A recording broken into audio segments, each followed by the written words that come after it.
Nesta última semana do tempo comum, nós faremos a leitura de trechos do livro do profeta Daniel. Daniel, que viveu durante a época do exílio da Babilônia, e é o livro apocalíptico por excelência do Antigo Testamento. Então, num ano se faz a leitura do Apocalipse, no outro ano se faz a leitura do livro de Daniel, justamente por ser a última semana do tempo comum, a última semana do ano litúrgico. E neste trecho que nós ouvimos hoje, Daniel está na Babilônia.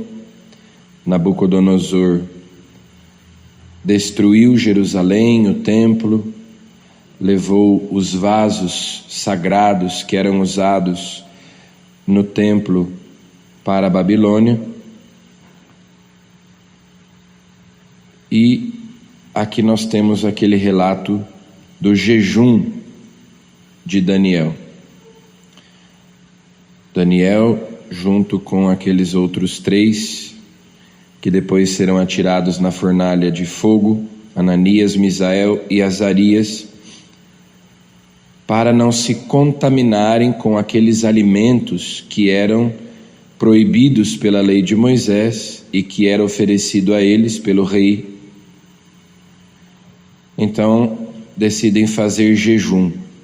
E milagrosamente, embora eles comessem apenas legumes, mas Deus lhes concede vigor, Deus lhes concede melhor aparência, melhor físico do que aqueles outros que comiam da mesa do rei, de outros alimentos que para eles era proibido. E assim Deus mostra que Ele é o sustento, Ele é o alimento, é Ele que nos mantém de pé, é Ele que nos dá a vida. Portanto, mesmo com aquela alimentação que, comparada à dos demais, não era tão apropriada, eles continuam fortes, saudáveis, e inclusive o rei encontra neles pessoas com as quais ele pode contar, se tornam conselheiros do rei, pela sua sabedoria. Então, ali na Babilônia, vivendo como estrangeiros, no meio de um povo pagão, eles se destacam pela sua fidelidade a Deus, se destacam pela sua sabedoria, se destacam pelo seu amor à verdade. Depois nós sabemos, Daniel será atirado na cova dos leões, aqueles 3 jovens serão atirados na fornalha de fogo. O ânimo do rei muda conforme as situações. Então, embora eles fossem agradáveis ao rei, mas depois também, porque eles não se submetem completamente à sua autoridade, como São Pedro vai responder lá nos Atos dos Apóstolos ao Sinédrio, importa obedecer a Deus antes que aos homens. Então, eles não podem obedecer ao rei completamente, não podem deixar de obedecer a Deus para obedecer um ser humano, ainda que seja o rei que tenha poder de vida e de morte sobre eles. Mas Deus, ali naquela terra de exílio, naquela terra estrangeira, naquela situação de humilhação, Deus sustenta o seu povo, sobretudo aqueles que permanecem fiéis a Ele, mesmo numa situação tão difícil. E, como nós sabemos, o povo vai permanecer durante 70 anos no exílio, antes da sua volta para Jerusalém. E muitos desses permanecerão fiéis. Outros tantos vão se contaminar com as práticas, com as ideias, com a religião dos pagãos. Mas um pequeno resto ficará sempre fiel e retornará a Jerusalém e reconstruirá Jerusalém.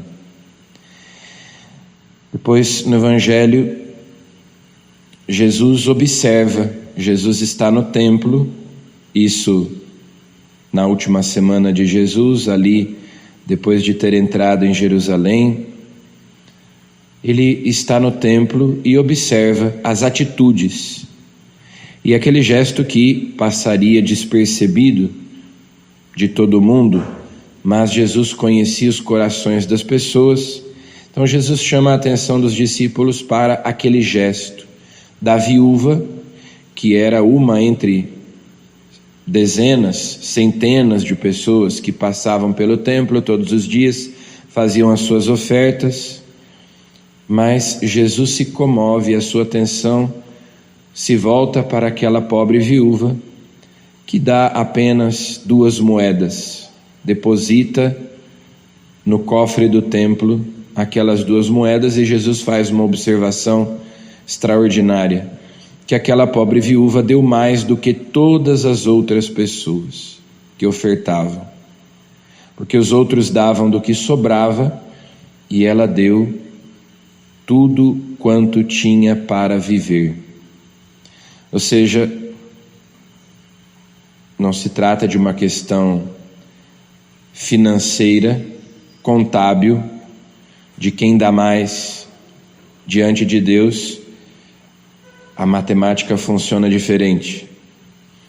Então, aquela que deu apenas 2 moedas deu mais, porque deu de todo o coração e deu aquilo que tinha para viver, não deu a sobra, que nos leva a pensar se nós temos dado a Deus, não necessariamente do ponto de vista monetário, mas o nosso tempo, por exemplo, se nós temos dado a Deus o que sobra do nosso tempo, ou se nós temos dado a Deus, separado para Deus,